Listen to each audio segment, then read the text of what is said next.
Bharat matrimony पे मिलती है सबसे ज्यादा चॉइस। भारत मैट्रिमोनी ने लाखों रिश्ते बनवाए हैं। तो और क्या चाहिए? इंडिया की नंबर 1 चॉइस भारत मैट्रिमोनी।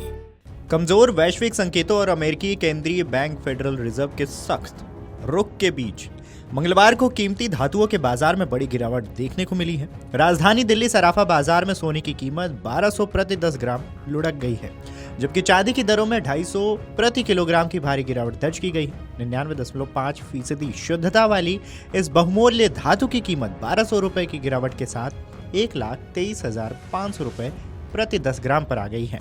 वहीं चांदी की बात कर लें तो चांदी भी 2500 रुपए की भारी गिरावट के साथ 1,51,500 रुपए प्रति किलोग्राम सभी करों सहित रह गई है। इसको लेकर अखिल भारतीय सराफा संघ ने इसकी पुष्टि की है। वहीं विशेषज्ञों ने कहा है कि अमेरिकी फेडरल रिजर्व के कई अधिकारियों की टिप्पणियों से अगले महीने ब्याज दरों में कटौती की उम्मीद धूमिल हुई है।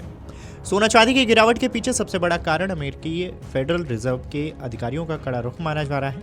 HDFC सिक्योरिटीज के वरिष्ठ विश्लेषक कमोडिटीज सौमिल गांधी ने कहा है कि मजबूत डॉलर और फेडरल रिजर्व के कई अधिकारियों के आक्रामक टिप्पणियों के कारण मंगलवार को सोने में गिरावट आई। अधिकारियों ने अगले महीने ब्याज दरों में कटौती की संभावना को खारिज कर दिया है। डॉलर सूचांक जो 6 मुद्राओं के मुकाबले डॉलर की ताकत को मापता है 0.12% से बढ़कर 99.99 स्तर पर पहुंच गया है, जो 3 महीने के उच्चतम स्तर है, जिससे कीमती धातुओं पर भी इसका दबाव पड़ा है।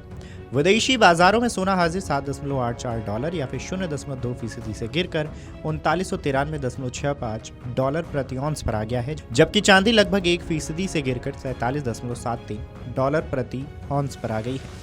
इस बीच फेड गवर्नर लिसा कुक ने मैरी डेली और ऑस्टन गुलसबी के साथ मिलकर श्रम बाजार की चिंताओं पर प्रकाश डाला है, लेकिन दिसंबर में एक और कटौती करने से परहेज किया है। कोटक सिक्योरिटीज की AVP कमोडिटीज रिसर्च कायनात चैनवाला ने कहा है कि बाजार का ध्यान अब आगामी ADP रोजगार और ISM PMI आंकड़ों पर केंद्रित है। वहीं सुरक्षित निवेश की मांग में कमी और चीन द्वारा सोने पर कर प्रोत्साहन वापस लेने से धारणा पर असर पड़ सकता है। भारत में निवेशक फिलहाल मिश्रित स्थिति में है, जहां अल्पकालिक ट्रेडर्स मुनाफा वसूली कर रहे हैं, वहीं लॉन्ग टर्म निवेशक इस गिरावट को गोल्ड में एंट्री पॉइंट्स के रूप में देख रहे हैं। बाजार जानकारों का कहना है कि फेड के बयान, अमेरिकी आर्थिक डेटा और डॉलर इंडेक्स अगले एक सप्ताह तक सोने चांदी के रुख को तय कर सकते हैं।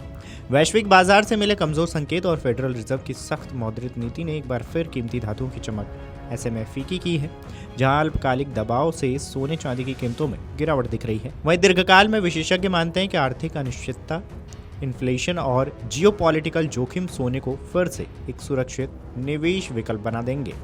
इस खबर पर आपकी क्या राय है, हमें कमेंट करके जरूर बताएं। Video desk amarujala.com। अगर आप ये वीडियो YouTube पर देख रहे हैं तो हमारे चैनल को सब्सक्राइब कर बेल आइकन दबाएं, और Facebook पर देख रहे हैं तो हमारे पेज को लाइक करें।